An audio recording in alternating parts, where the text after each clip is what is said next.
Good morning everyone. In previous class, we discussed about the foundation and types of foundation. In this class, we discussed about the pile foundation. So, in pile foundation, we discuss about first of all the what is the pile foundation. Then we are going through the figure part. So, our building is rested on a weak soil formation which cannot resist the load coming from our proposed building. So we have to choose pile foundation.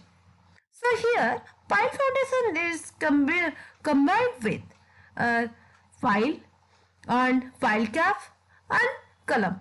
So here below the piles are provided. The pile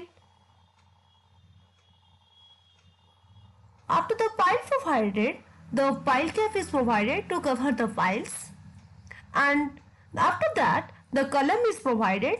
The column is straight the load from the pile cap. Then after that pile cap is transfer the load to the piles, and the pile is transfer the load to the soil. The pile caps help to hold the piles and the applied the load from the column distribute equally to the piles. So here the pile cap is provided to hold the pipes and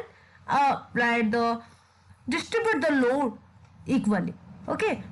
Then we go into the pile foundation, and pile are structural members that are made of steel, concrete or timber. Here the diagram is the concrete piles is provided.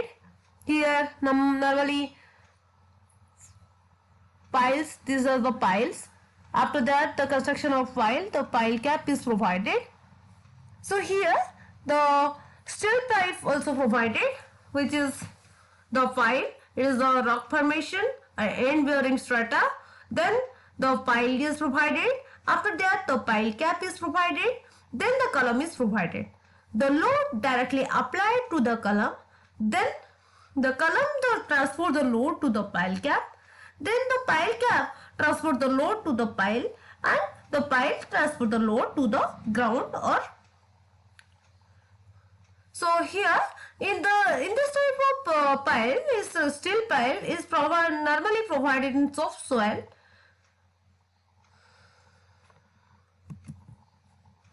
So what is the function of pile foundation? As with other type of foundation, the purpose of a pile foundation is to transmit a foundation load to a solid ground to resist the vertical, lateral and uplift load. So first of all, pile can be timber, can be concrete, can be steel and can be a composite material. What is a composite material? Composite material in the sense it may be timber or with concrete constructed, or it may be concrete with steel constructed. Okay, so in this case, in the composite material, the two material is used at one time. It is known as the composite material. So first of all, we discuss about the piles. Here the timber piles is provided, then steel piles is provided, then here also steel pile is provided. Then here it is the concrete pile, it is the precast concrete, and it is the composite material. Here in case of composite material, the steel and concrete both are provided here. So it is a composite material. Okay.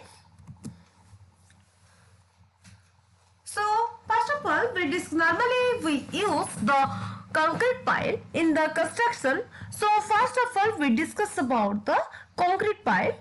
So concrete pile general fact, usually length is 10 meter to 20 meter, and the load bearing capacity of the concrete pile is 300 kilonewton to 3000 kilonewton.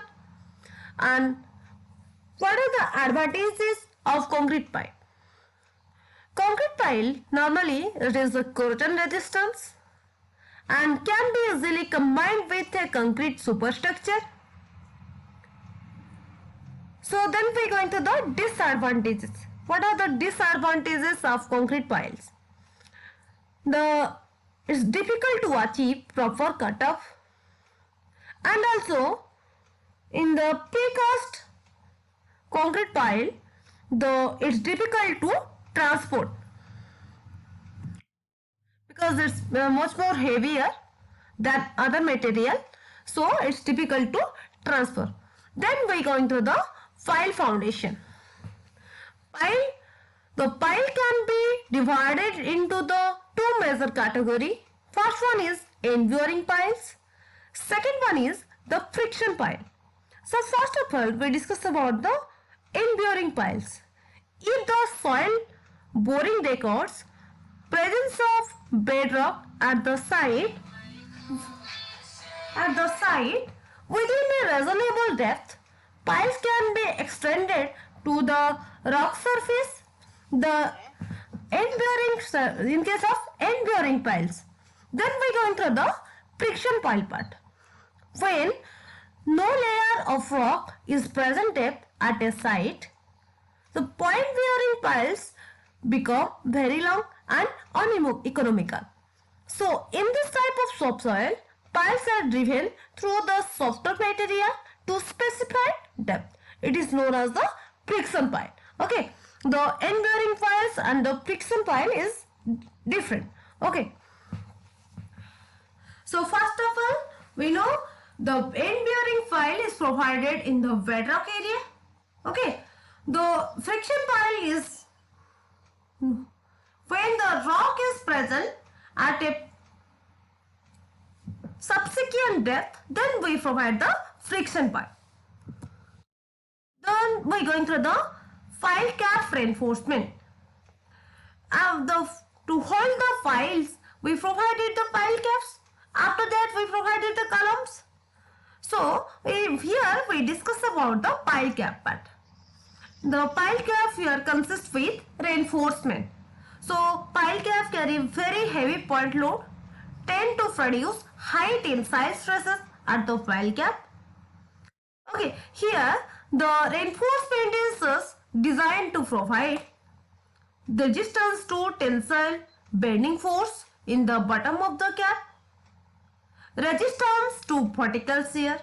So here the pile cap is provided to resist the vertical shear, which is directly applied to the pile, and it's also resist the tensile bending force.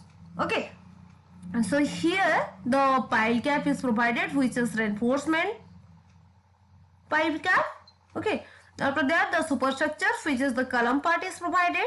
Below 2 numbers of pile is provided. Okay, then we going through the column part. So what do you like column footing? Normally RCC column are supported by the foundation structure, which are located below the ground level, are called footings. The purpose of footing to support the upper structure, to transfer the load and moment safely to subsoil, and footings are designed to resist the bending moment and shear force developed due to soil reaction. Then we discuss about the types of footing. So here different types of footing is drawing here. So first of all, we discuss about the footings for here. These are the mat footing or mat foundation. Then we going to strap footing, then combined footing, then isolated footing. So here 4 types of footing or foundation we used: mat foundation or mat footing, strap footing, combined footing, and isolated footing. Okay.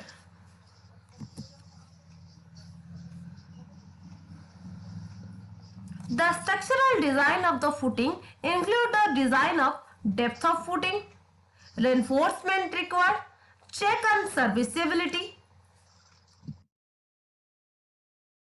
So here the diagram to showing the footing, the gravity loads, which is transverse slab directly applied to the slab, then the load transferred to the beam, and the beam transport the load to the column and the column transfer the load to the footing or foundation. Okay.